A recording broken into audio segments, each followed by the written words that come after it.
Welcome to Ask a Pastor. The hope for this video series is to put you in touch with the answers to real life questions. Equally important, we want you asking the right questions to the right people. So if you've got questions about your individual retirement account or IRA, you don't want to talk to me. You should probably talk to a certified public accountant. And if you've got questions about that strange foot fungus, I'm not your guy either, nor do I want to be your guy. You should get some answers from your doctor.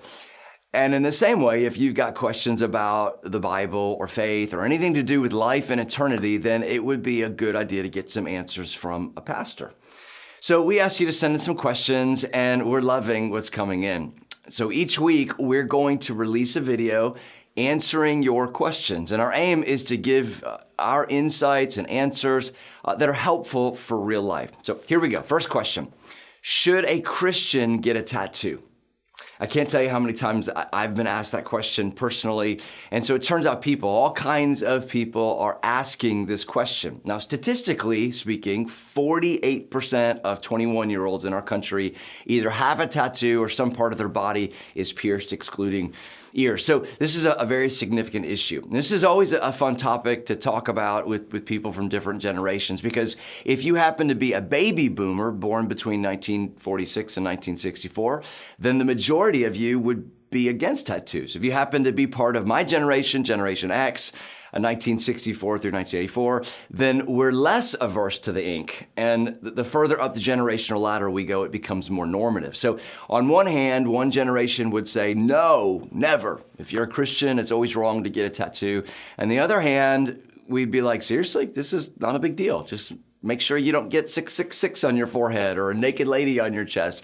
And so to answer this question biblically, we need to take a trip into the Old Testament. Now, for those of you who are already pre-programmed to be against tattoos, you're going to love this verse, because for Christians against tattoos, you might immediately go to Leviticus 19:28, which seems to speak directly to this issue. Here's what it says. Do not cut your bodies for the dead or put tattoo marks on yourselves. I am the Lord.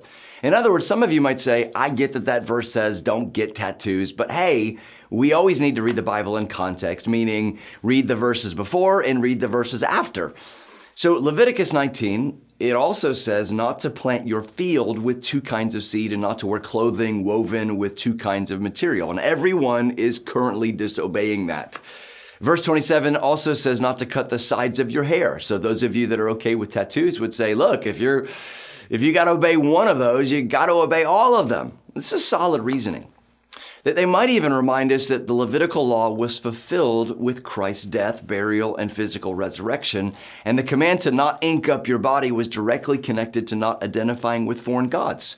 They'll probably even say, now look, Leviticus 19, that's the law. And because we live in the New Testament, we are not under the law. We are bound to the grace of God found in Jesus. They would also say, if you're going to pick on tattoos, let's talk about women putting makeup on their faces, or let's talk about permanent eyeliner, or let's talk about getting your ears pierced. And if you want to pick on one part, let's pick on all of them. So some of you are getting impatient and you're like, John, what is it? Tattoo or no tattoo? Is it biblical to get a tattoo or is it unbiblical? The short answer is this, is no, it's not unbiblical to get a tattoo. But I would also add a bit of personal commentary. If you're a minor still living under your parents' authority, meaning you live in their house, they pay for school or insurance, or they do your laundry, if you're still under your parents' authority, biblically speaking, you still answer to your parents, period. You honor them. If they say yes to a tattoo, then the answer is yes. If they say no, you honor your parents. And I've thought about this extensively because I've got two kids. And if one day one of my kids comes to me and says, Dad, when I'm 18, I'd like to get a tattoo, I've wondered what I'd tell them. Biblically, I find no grounds whatsoever to be against tattoos. And those who try to apply that biblically, I would say they're wrong. Biblically, I see nothing wrong with tattoos. Now, practically, I think there might be a few hurdles.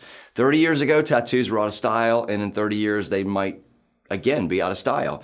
And they're ultra permanent. Just because you love Parks and Rec doesn't mean you want a full-size tattoo of Ron Swanson on your chest, though that would be pretty sweet. And at some point in your 50s, you're gonna have a boatload of regrets, and it's a good bet some of the tats we got at 2 a.m. might be some of them.